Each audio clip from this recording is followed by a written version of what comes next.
ချစ်မိတ်ဆွေတို့ရေစမူစာလေးလည်းမစားရတာကြာပြီဆိုတော့အိမ်မှာလည်းစမူစာရွက်ကလေးရလဲအစင်တင်းလေးရှိနေတာနဲ့ကြော်စားဖြစ်တယ်ရှင်ကိုဘာလို့လှုပ်စားတော့လေကိုစိတ်ကြိုက်အစာပလာများများလေးထည့်ပြီးတော့ကြော်စားလိုက်ပါတယ်ရှင်စမူစာခေါင်းနီးလေးကိုလည်းတေချာလေးပြထားပြီးစမူစာနဲ့အရန်လိုက်တဲ့မကြီးချင်ရီစက်နီးလေးကိုပါတခါတည်းလှုပ်ပြထားပါတယ်ရှင်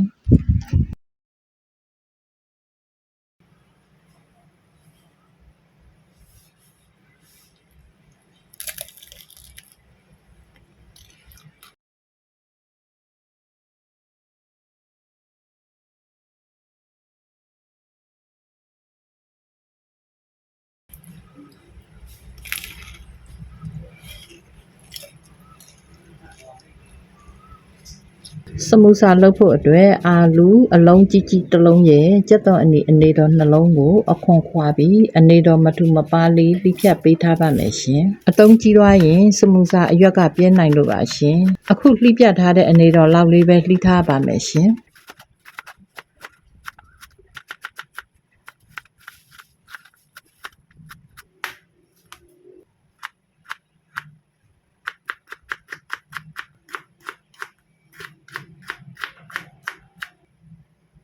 ပူစင်နာအရွက်ကလေးပါထည့်ပြီးကြော်ပါမယ်ရှင်ပူစင်နာအရွက်မှုန့်လေးနဲ့ဆိုတော့စမူစာအနံ့လေးကအရန်နှွေးပါတယ်ရှင်ပူစင်နာမကြရင်တော့မထည့်လို့လည်းရပါတယ်ရှင်စမူစာထဲထည့်ဖို့အတွက်အစာပလာလေးလုပ်ပါမယ်ရှင်အာလူကြက်သွန်အနီစားအချိုမုံမဆလာများများလေးထည့်ပြီးကြော်ထားပါမယ်ရှင်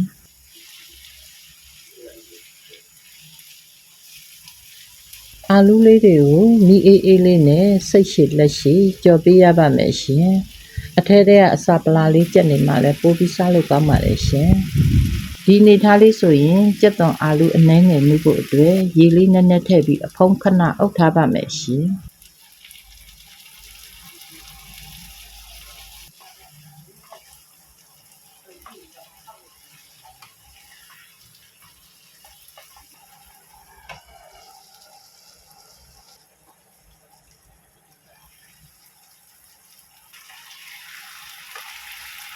အရသာလေးမြည်ကြည့်တော့နည်းနည်းလေးပေါ့နေလို့ကျမစားလေးအနှဲငယ်ထည့်လိုက်ပါဦးမယ်ရှင်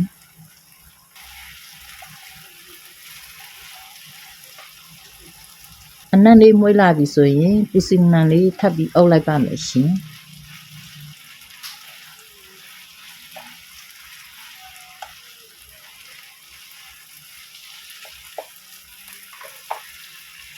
ပူစင်နံလေးနည်းနေလို့ကျမအနံ့မှုန့်လေးစားချင်တာနဲ့ထပ်ထည့်လိုက်ပါအောင်မယ်ရှင်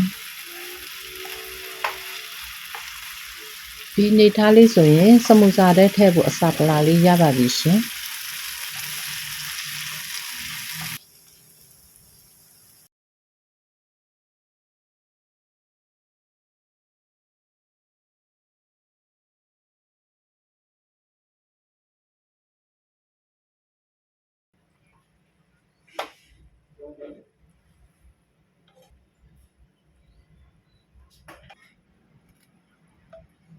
အစာပလာလေးကကြော်ပြီးသွားပြီဆိုရင်တော့ကြီးအချင်းရည်အတွက်ကြက်သွန်အဖြူငရုတ်သီးစိမ်းချင်းတို့ကိုအရင်ဆုံးထည့်ကြိတ်လိုက်ပါမယ်ရှင်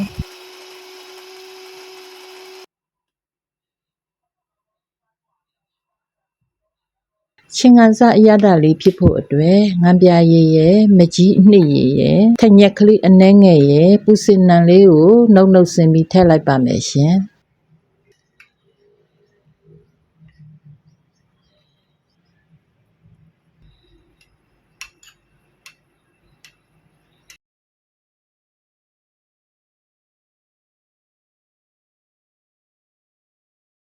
အရင်ဆုံးစမူစာကြော်ဖို့အတွက်စမူစာအရွက်ကို3ခေါက်ခောက်ပြီးကတ်ကြီးလေးနဲ့ညှက်ထားလိုက်ပါတယ်ရှင်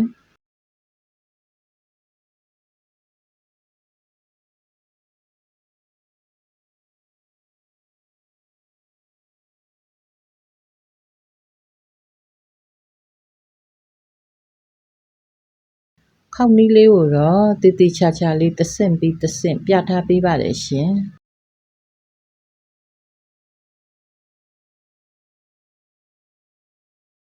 အစာလေးထည့်ပြီးလက်ကလေးနဲ့တေချာလေးအနားလေးတိမ်ပြီးတစ်ဖက်ကိုခောက်သွားလိုက်ပါမယ်ရှင်အနားဘက်ကလေးတွေကိုဂျုံရည်ဖြော်လေးနဲ့တုပ်ပြီးကပ်ပေးလိုက်ပါမယ်ရှင်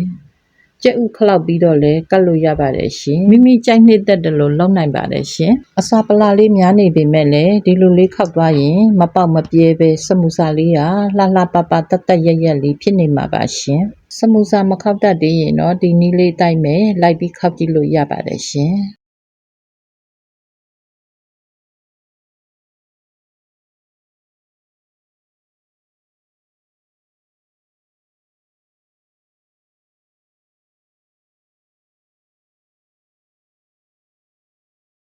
ခုလိုမျိုးလေးတတ်တတ်ရက်ရက်လေးနဲ့လှလှပပလေးရလာမှာပါရှင်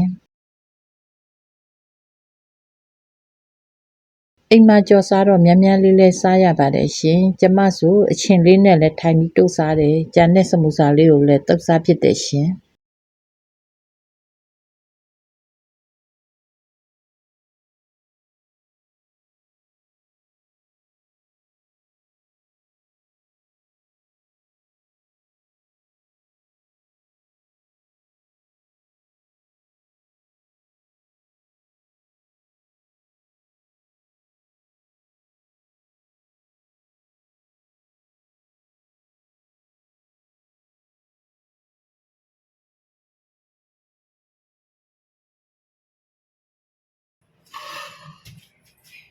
ဆိုရင်စမူစာလေးလဲထုတ်လို့ပြီးပါပြီစပြီးကြော်ပါတော့မယ်ရှင်မီးလေးကိုအလယ်လက်ကလေးထားပြီးကြော်ပါမယ်ရှင်